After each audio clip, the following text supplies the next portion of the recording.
Hello and welcome to the OverShadow ShadowCast with your host Thomas Anderson and Abigail Moat. I have once again returned. So you didn't manage to come up with a catchphrase No. or an No. opening gambit? No. It's nice to be back. Aye, alright, Forsyth. What? Bruce Forsyth. Oh, right, okay. It's nice to see you. See to it see nice. you. Nice. I thought that would have been quite good. I thought more modern if they changed the way nice was pronounced. It's nice to see you. Nice. Can we please move on? Like South Park. Nice. Move on, please. We've got a lot to talk about today. We have some many news stories, numbering 5, and I also have written my review for Crackdown 3, which I'm going to read now for you. Sort of like a radio play. So if you... I am now Stephen Fry, and this is my Harry Potter. So if you wouldn't mind... If you would like to sit back, listen, and enjoy the docile tones of Thomas Anderson reading his review of Crackdown 3. Nice. Well, now the kids are tucked in, I can start. Place the glasses on my face. I've got a spare pair. Would you like some? No, this is all for the image that's being created in their mind. And then I begin. Sitting in his tweed jacket. Smoking chair in front of a fire. With a big red book that clearly has nothing written on the pages. Ah, well. We're reading it off a laptop and the laptop wants to join in. Okay. Where is the best place to start? The beginning, the middle, or the end? A common question and one people often struggle with. This is not so in the case of Crackdown 3. The best place to start is obvious. The end. Crackdown 3 is a game with a lot of character and individuality. It has the feel of a romantic look at games from an earlier time, about the early 2000s. But everything it attempts is crippled by bad decisions that are brought into great clarity in the last mission. Melee attacks, which at their fullest strength have only one strict combo of 3 hits before you have to wait an age for your character to put their arms back down so you can start again, but still leave enemies with a trace of health. All thoughts and memories of how much joy the melee attacks have brought you throughout the game are driven from your mind as you ponder the madness that led to these decisions. An unfortunate theme of Crackdown 3. A theme demonstrated further in a driving system which serves the purpose of allowing you to drive, but giving you no reason to beyond driving missions which only improve your driving skill, a self-contained driving loop of pointlessness. The vehicles themselves handle like the roads are coated in fairy liquid and the designers wanted puppies instead, with the constant rolling over and jumping up off the road in a doomed attempt to lick the player's face. Even after having completed the game, I don't know if the car is handled poorly to give you a sense of progress or to allow you to distinguish between the good and the bad cars, or more accurately, the four-door cars and the two-door cars. Not that this makes much of a difference because you never use those vehicles once you unlock the agency vehicle, a vehicle which can be summoned to your position essentially whenever you want it. This vehicle is fun to drive and does have multiple variations that you unlock by levelling up your driving skill. Loosely, these are the sporty one for speed, the spider one for driving up walls, and the tank for tanking around. As fun to utilise as these forms can be, ultimately these forms are only useful to further upgrade your driving skill and bear no other impact on the game if you choose not to use them. Credit where it is due, jumping around the map is extremely fun and at times can be challenging, and the shooting system does feel very responsive and satisfying with a great deal of excellent weapons to unlock and use, which leave you with a tough decision regarding your loadout. Progression through the game does lead to your character becoming much more powerful than when you started, and you can feel that when you take on hordes of enemies that were a problem at the start of the game and subsequently dispatch them with ease. At this point, the game will usually introduce a new enemy that is more powerful, which creates a sense of growing challenge and personal progress that other games could potentially learn from. They balance it quite well. To reach the epitome of your character's power, you'll have to max all 5 available skills: acrobatics, firearms, explosives, melee, and driving. At this point, you truly feel like an extremely powerful character is at your fingertips, but this can take a great deal of grinding for some of the abilities, and in the case of acrobatics, finding a lot of acrobatics orbs. It's the only one which isn't actually increased by using it. Orbs are secreted throughout the city of New Providence and come in 2 varieties: acrobatics, green, to increase your acrobatic skill, and secret, blue, to increase all skills. In this instance, I disagree with the nomenclature entirely. While some green orbs are highly visible, some are hidden away with the only clue to their whereabouts an alarm-like noise when you're nearby, which is the exact same for the secret ones. At this juncture, there is an opportunity for Crackdown 3 to make some amends in the name of player experience by showing the locations of the orbs on the map once their collection is no longer impactful on the game, i.e. once you've maxed out all your skill levels. Suffice it to say, opportunity missed, and you're left again pondering as you run aimlessly around New Providence. Thankfully, New Providence is an interesting and varied map set in an island with all the required districts that a city would need present, especially a city dedicated to the perverse maniacal goals of Elizabeth Neiman, the main antagonist. It feels like it could deliver her goals and serve as an excellent playground for the player. Playground for the player. The antagonists of the story are as varied as the NPC enemy combatants that you will face, or at least they could have been if they had been explored, but almost predictably they aren't fully explored because that isn't Crackdown, probably. At the opening of the game, the cutscene loosely sets up the story and introduces Terry Crews as Commander Isaiah Jackson before proceeding to allow the player to pick another character, a decision I applaud and will discuss later. Unfortunately for story, and I feel the player, this is the most story that is presented to you. Very little is presented to the player in the rest of the game, and the resultant story goes essentially nowhere. I know many Crackdown fans will say that Crackdown is about gameplay and jumping, mostly jumping actually, but I think that gamers have changed in the 9 years since Crackdown 2, possibly even grown. Some of the collectibles do attempt to present some of the background story to the game, and they do so well. In many instances I found these to be very interesting and left me longing for the Crackdown 3 game that wasn't made, possibly the most damning thing I could say about Crackdown 3. Crackdown 3's opening sets up a world that has the potential to explore the suffering that humans can inflict upon each other and the multitude of impetuses that can drive people to cause suffering, the age-old question of why. A shame then that these characters have been created, bosses you must combat to progress through the game, and wasted as nothing more than milestones on your march to the credits. I mentioned previously what I think is the major achievement of this game, the ability to choose your character, a selection which doesn't have any bearing on the story because there basically isn't one, but it does change the skill progress you can make because of boosts that each character has to orb collection rates. But it is the system itself that I admire, a system which allows you to start as any one of 6 options, 6 different characters, and allows you to unlock more as you play through the game. These characters are worth looking at, not as a way of changing how the game plays, but as a way of helping you, the player, connect to the character that you're playing as. I was all set to play Jackson. I even referred to this game as the Terry Crews simulator. But as I explored the first 6 characters, I made a delightful little discovery. Chapman, a Glaswegian character.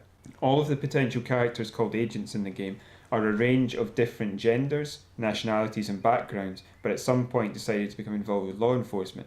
Chapman is a Scottish female who served as a police officer in Glasgow, Scotland's largest and at one point most crime-ridden city.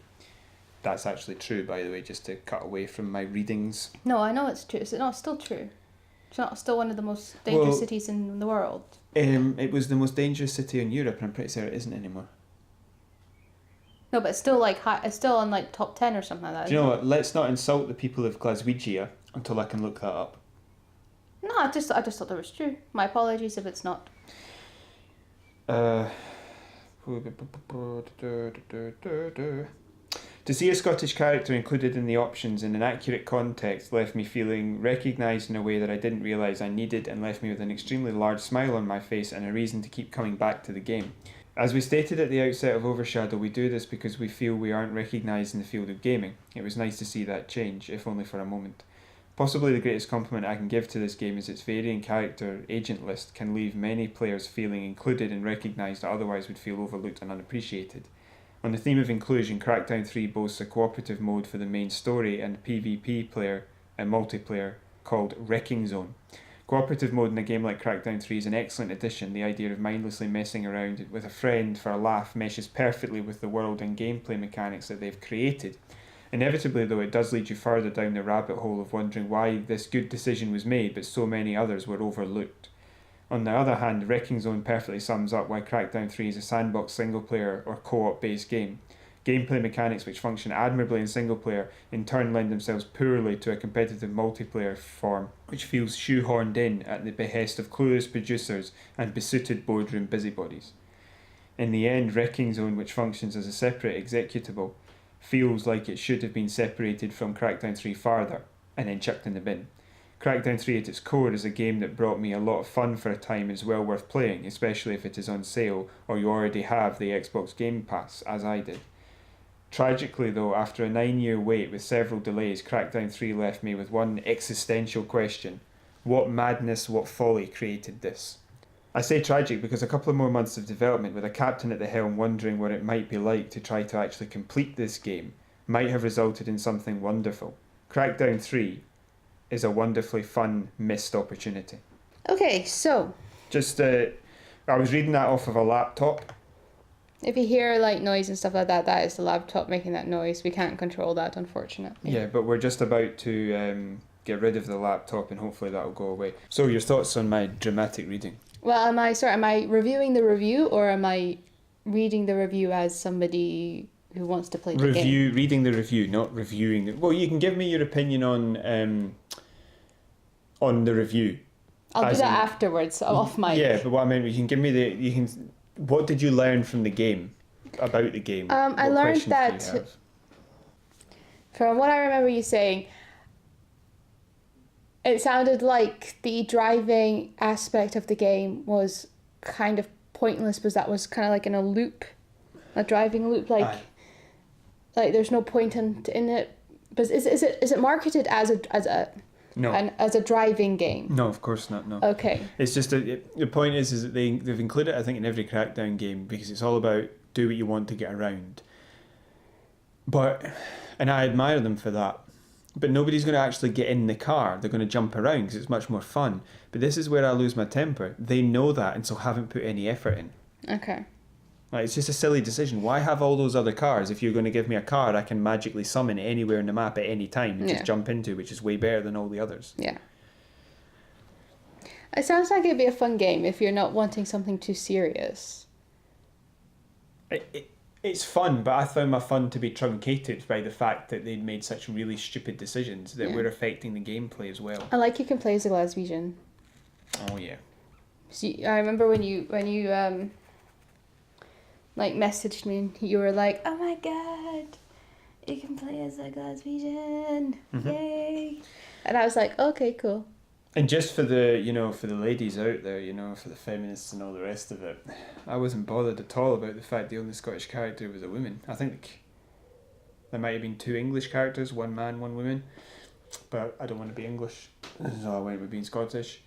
And I had to be a lady beast, and that didn't bother me at all. Because I'm a modern man. Da-na-na. No, it didn't bother me that I had to be a lady person. I was just happy to be able to be Scottish, to be honest. Yeah, that's a nice little. That's a nice little adding to a game. For sure, yeah. Because it always seems to be if you're a British character, you're an English character. Oh yeah, you're British, and then if you're Scottish, you're Scottish. Yeah. Which I actually kind of like the idea of. Yeah, but they always do that, like in the newspapers. If like Andy Murray's in a tournament, he starts off being British player, then as soon as he loses, he's the Scottish player. Yeah. But yeah, I thought it was a good review. I'd probably play this if I could get it for quite cheap. Yes, I would agree with that. Yeah. I would agree with that entirely. That's really sort of the point I'm trying to get across, is that it's a missed opportunity. It could have been something really great, and it's just a little too frustrating to be that. But I would definitely still play it for a few hours at least for some fun. Yeah. If you've already got Game Pass, and I'd consider it if it was on sale for like single digit prices. Can we move on to the news? I am starting to be roasted. Yes. Yeah, okay, that's it is again fine. Yet incredibly hot in here. The laptop that I was reading from is now away, so hopefully if there was any fan noise or clacking, it should be there. It should be gone now. Can we please get on with the news? What is the first item of the news? Fair enough. Right. Well, I'm also reading this off of a phone because of the. Yeah, because I printed it off, and then after I printed it off, you added another story. Yeah, I think this will teach you to read it before you print it, because you knew I was adding this story. I didn't actually. Yeah, you did. I told you. I forgot. You're being fired. Right. I will take all my equipment with me then. Can you stop threatening that when I'm only joking with firing you? I mean, All my equipment is going. Bye, taking the mic. Whoa, that was a weird noise that just made. did you literally pick up the mic? Yeah, but I did this. And then it sounded like, I don't know what I did, but it just sounded really, really, I did this. Go and put it down before you kill the people listening. Put it down before you kill them. Right, okay, let's do this. I coned over the mic and it just that's so weird. Hello. Just in case you're wondering, she's wearing headphones so she can hear it, but I can't. Do you want to listen to it? No, all I hear is a woman going, hello, hello, hello, hello, and waving her arms around. Can you stop doing that? Right, news story 1. Blame the heat. Yeah, I'm in a jumper to stop myself getting burned and sweating away, and she's the one passing out in a t-shirt. Okay, here we go. Yeah, but you can't feel the heat for some reason. News story 1. Dave Eddings used to work at Gearbox Games as the business lead. He also voiced Claptrap in the games, but has been replaced for Borderlands 3. 3. That didn't work. Yeah, stop doing that. He originally did the work as part of his job, but wanted to be paid for Borderlands 3 because he no longer worked at Gearbox. Seems fair, right? Pitchford stated that they offered 2 times the union rate, but Eddings rejected it. I've written ejected it here. He rejected it and said that Eddings was bitter. Eddings rejected it, and then Pitchford said that Eddings was bitter. Okay. Eddings retorted, stating that he offered to do it for free in exchange for past royalties owed and an apology for being physically assaulted by Randy Pitchford in 2017. He goes on to mention that Pitchford has been on tilt, and Eddings references the lawsuits we spoke of before, and Pitchford referring to people as muggles. But in fairness, there's no proof. That they're muggles? There's no proof for these attestations for either the lawsuits that we mentioned or the accusations out with them. The date that Eddings attests that Pitchford assaulted him is shortly before he was fired. Still no proof if they're muggles or not? Well, they're obviously muggles. There's no proof that there's wizards and witches. So yeah, the date that Eddings attests that Pitchford assaulted him is shortly before Pitchford fired Eddings. Yeah, I remember when you talk about... I remember reading that David Eddings had been replaced on Borderlands 3 and that he was actually quite upset about it, I believe. Mm-hmm. Yeah. Okay, so so you said that like a lawsuit where he was being physical or something like that. The lawsuits referenced in this story are the lawsuits that Gearbox have against and Wade Callender, and that Wade Callender has against Gearbox. He functioned as a lawyer for Gearbox, and Gearbox have accused him of misusing funds. But it's an awful lot of like character assassination as opposed to actual crimes. Right. And this was it's believed that this was in response to him reporting Gearbox to some sort of employment tribunal in Texas, I think it was. Mm-hmm. And he then retorted by launching a lawsuit against them, but it attests a lot more serious things, like basically some sort of like embezzlement or some sort of thing like that. It's about a character assassination, but it involves money and underage naked people. Yes, I remember now. Yes. So Eddings has made attestations about whether or not that was likely to be true, mm-hmm. in which he said that he believed that Pitchford was a not very nice person, bit of a con man and a liar, but he didn't know if he was a pervert. But sorry, I just dropped my pen. Okay. But there's no real evidence for a lot of that stuff yet. That's being dug into at the moment. Yeah. We might have to wait for that. And there's no real evidence for this attestation of assault. But I think that's why the man asked for an apology. But it does appear as if Randy Pitchford is sort of becoming a little out of control. Yeah. He basically, the way he behaves on things like social media, it does very much seem like he could be doing a lot of the things that he's been accused of. And I don't mean the serious stuff, I mean some of the more minor stuff, like he's very into magic, so you could definitely see somebody who's into magic, who treats people the way he does, referring to people who aren't in on the information as muggles. Yeah. So this is an interesting thing to keep an eye on, basically. Right. Yeah. To see where it goes, but it's just another what's the word I'm looking for? Accusation that Randy Pitchford has to face, and probably will not do so with any level of dignity, because he seems to be, whether or not he's done anything else, he is definitely, I agree with Eddings on the on tilt in inverted commas remark, what I would refer to as going totally mental. Yeah. And I think that's there's more to this story, because something will happen with that. Either Pitchford will completely collapse, or he will restore himself and realise he's been a bit crazy. Something will happen here, so we're just going to keep our eyes on it, I think. Yeah. This is more of informing people. Yeah. But do you have any thoughts other than that? Yeah, something doesn't sound right. I don't know what it is, but obviously time will tell. But if there's lawsuits or whatever going on, we obviously have to wait till those are all resolved before we can really weigh in on anything properly. And if it helps you remember who Wade Callender is, it was the man who's accused of buying one of those 6-pack machines. Yes, I remember, yes. Yeah, and you laughed your head off at that. But I think you're dying of heat stroke right now, so we'll move on. Activision Blizzard, the company keeping tabs on pregnancy, remember? Yes. Is forcing people to use an app to get into its upcoming BlizzCon. Now, forcing might be considered a strong word. It's just that if you don't use the app, I don't think you can get in. Okay. So, I have a question. there you go. Is BlizzCon like a oh, this gonna sound dumb. Is it a conference that Activision Blizzard have? Well, it was originally just Blizzard, I think. But yes, it's just their... Conference is probably not the right word. It's like Comic-Con, convention. Right. So it's their Blizzard convention, BlizzCon. My question has been answered. You may continue. The app in question has been identified as spyware and gathers this data. First name and last name, location, app use logs, what is viewed on the app, which ads are clicked, purchases made, users advertising filter, IP address, operating system, mailing address, device make and model, billing address, credit card number, security code, mailing address, phone number, email address, and other information. All this information can be collected from the app alone and shared with third parties without being anonymized, and or aggregated. This is not good. Yeah, this isn't good. Do you think Activision Blizzard knew that it was spyware?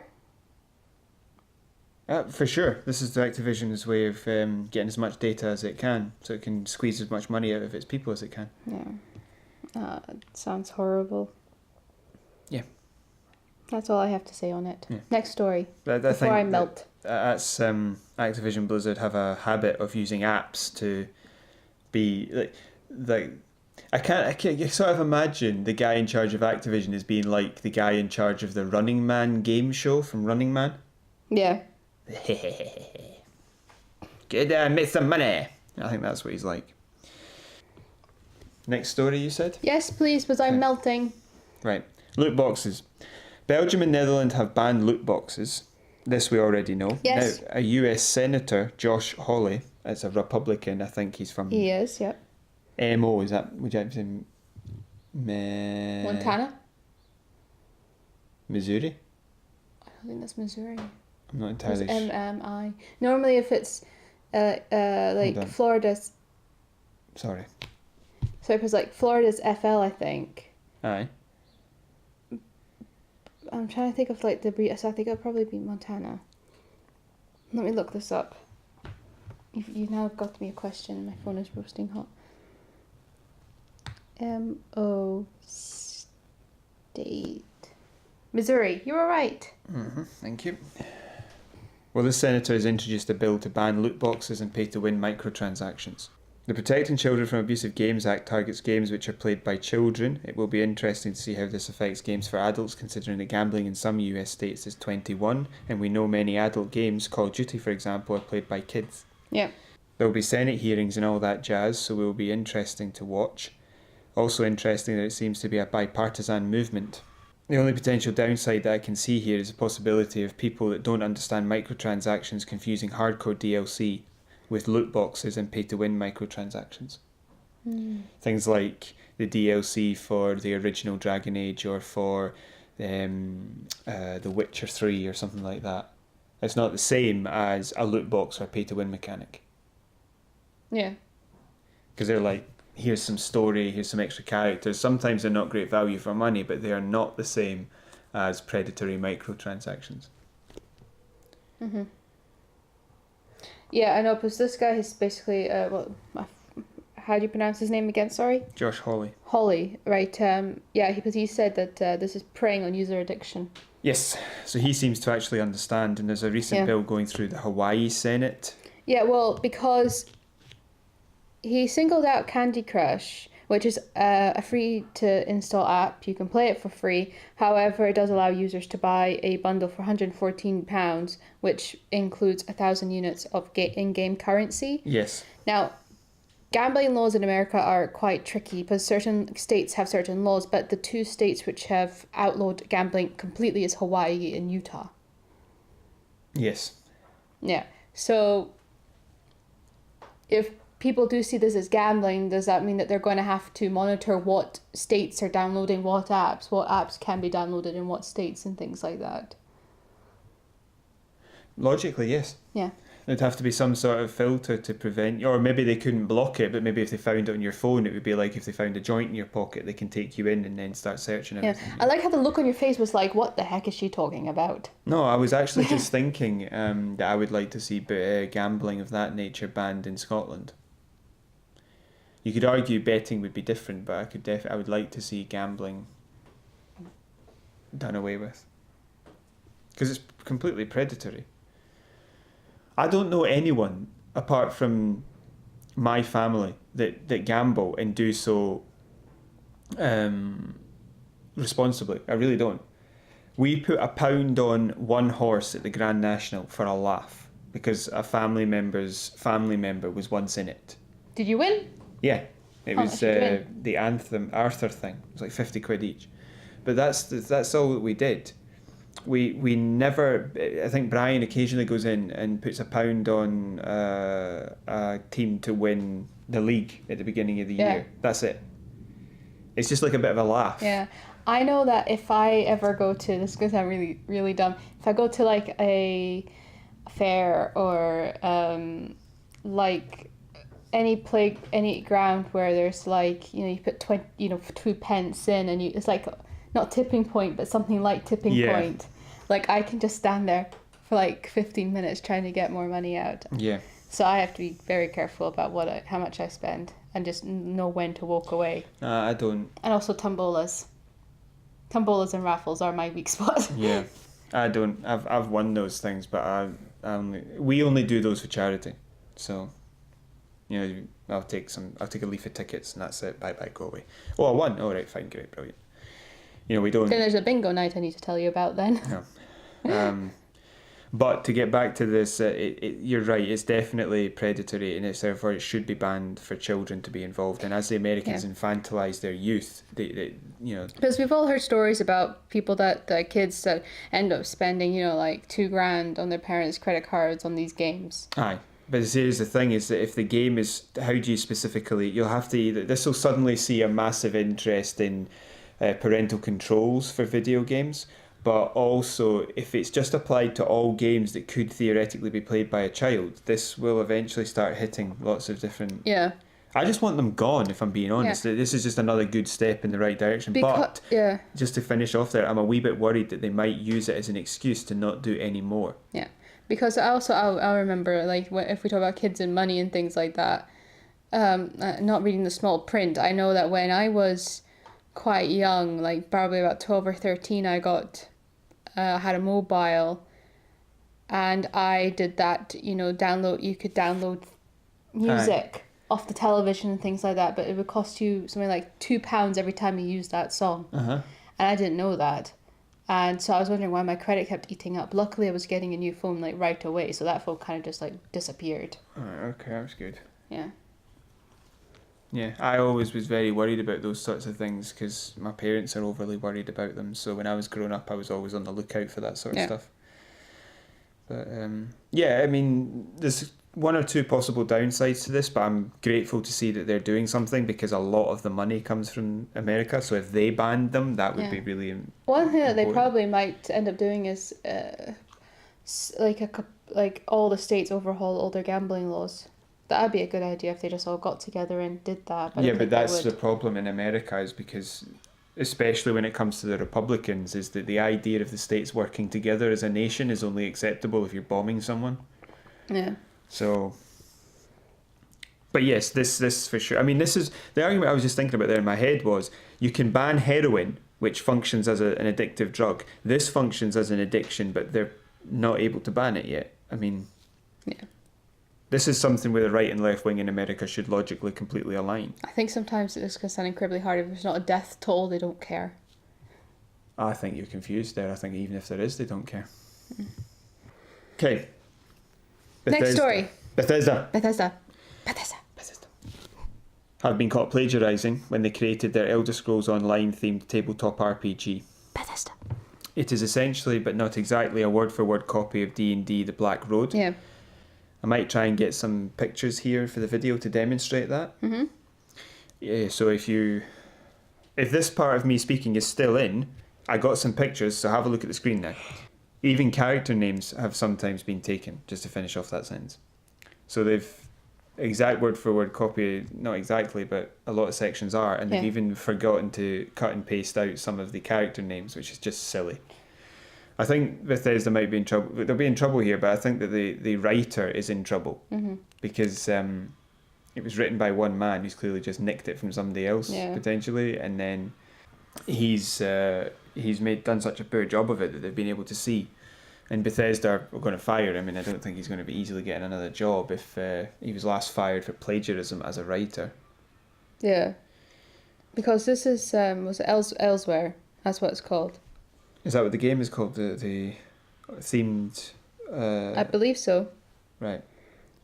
Because it's have they not also copied over the rule set? Because I read somewhere that it's very similar to the D&D 5th edition rule set as well. Yes, but the difference with the rule set is that the rule set you can't plagiarize. You can't plagiarize a rule set. Yeah.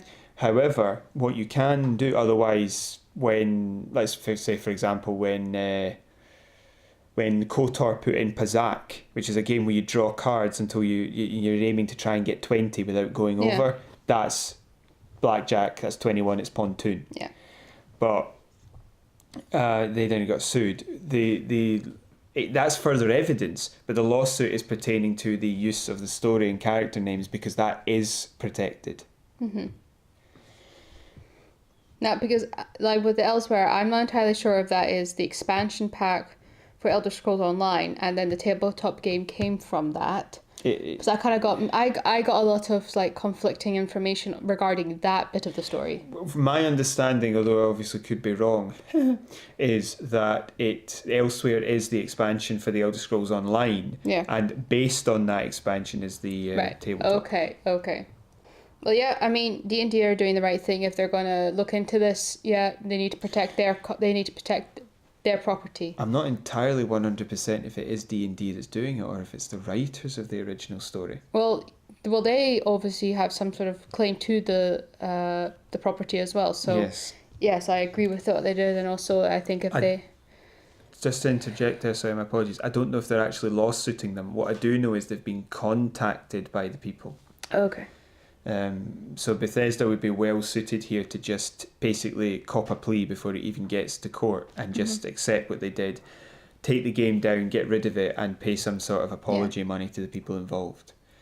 Yep, stupid idea. Don't copy paste. Come up with your own thing. I mean, it actually puts it into context. You know how I'm, just to toot my own horn, I'm still writing that Towers of Clade. Yeah, tabletop RPG. I'm basically at the stage now where I need to actually play it, to pre-alpha test it. Get your mates round and we'll play. Yeah, but my point is that I've actually done more work for it than Bethesda did for their tabletop RPG. Okay. If it's into stark context, if I can do that job better. Yeah. Next story, please. Persona 5 The Royal. This is something I'm keeping an eye on. I just want to advertise it. I absolutely adored what I saw of Persona 4, and I loved it so much I went out my way to buy a PlayStation Vita with Persona 4 Golden on it. Yeah, I've spoken to you about this before. I do actually remember Absolutely love that game, and in Golden they've added so much stuff to it. like it's sort of like they had all these ideas but couldn't fit it into the development, so just went, well, you know, we'll add it in later in a Game of the Year edition, as it were. Yeah. And the stuff that they add is incredible. Like, there's a whole new character in there for you to do. That means there's a whole new, because it's all about social links and becoming friends with people, so there's a whole new story there.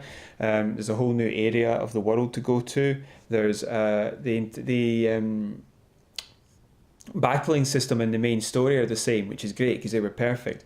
But they have added, after the battling system, it's a good example of a change. They had this system where you could draw a card, and randomly a card would appear and say, oh, you've drawn the Empress. Do you want to risk it? And the card would spin, and if it landed upside down, that was bad, and if it landed the right way up, that was great. Okay. But now what they've done is they've replaced that in Golden with a system where you just get a range of cards at the end of a fight, and you get a number of attempts to take cards, and you can just take cards. Like, some will have extra SP, which is like magic points or health. Other things will have, like, this is a persona that you can use, so like a monster basically, because when you're attacking, you can run up and hit stuff, or you can summon your monster, and you've got a whole range of them called personas. You know, there's all sorts of stuff like that. And you can also earn extra tries, so you can take them all and then you get a benefit from taking them all. But it's a complete gameplay change and addition that they had before. Like, you can drive a scooter now. You don't actually drive it, but you can go up to it and say, go here in it, and then you go there, and there's a whole story attached to having a scooter, which was in the main story, but you never actually got to do any of it. Mm-hmm. And it's just they've really changed it. And now for Persona 5, they've got the Royal. That's their Golden for Persona 4. Yeah. And Persona 5, I think the only bad thing I heard about it was the fact that Atlas, I think it's Atlas that were involved, they tried to stop people streaming it because the Japanese get a bit uptight about streaming. Mm-hmm. And that's the only bad thing I've heard about it. I've not played it myself, but I'm looking forward to doing it, and I'm going to get this version when it comes out, and I heartily recommend that if you've already got it and you play it, great. If you've already played it, great. But I'd heartily recommend you to get that game, because apart from it being, it's going to be a great game, because that's just the way Persona games are. Mm-hmm. This is one of the few sorts of times when I can say to you, without ever having played it and on any information, that'll be great. Because it's one of the few times I actually trust a publisher, a developer, to do a good job. Yeah. And that will be worth it. Okay. Well, I'm glad you're happy about that. Now, before I completely melt away, shall we say goodbye? And if you'd like to leave a comment below this video, that'd be fantastic. You could subscribe to our channel, ring that bell for when we inevitably upload on a Wednesday to be very predictable. The notification bell. You can also click a like. You can also follow us on Facebook at OverShadow.ShadowCast, and you can email us at overshadow.shadowcast@gmail.com. All that information will be left in the description box below. So all that's left for me to do is say thank you for listening and bye-bye. Would you like to say bye-bye, Tommy? I would like to say bye-bye, Tommy. Bye-bye. Bye-bye.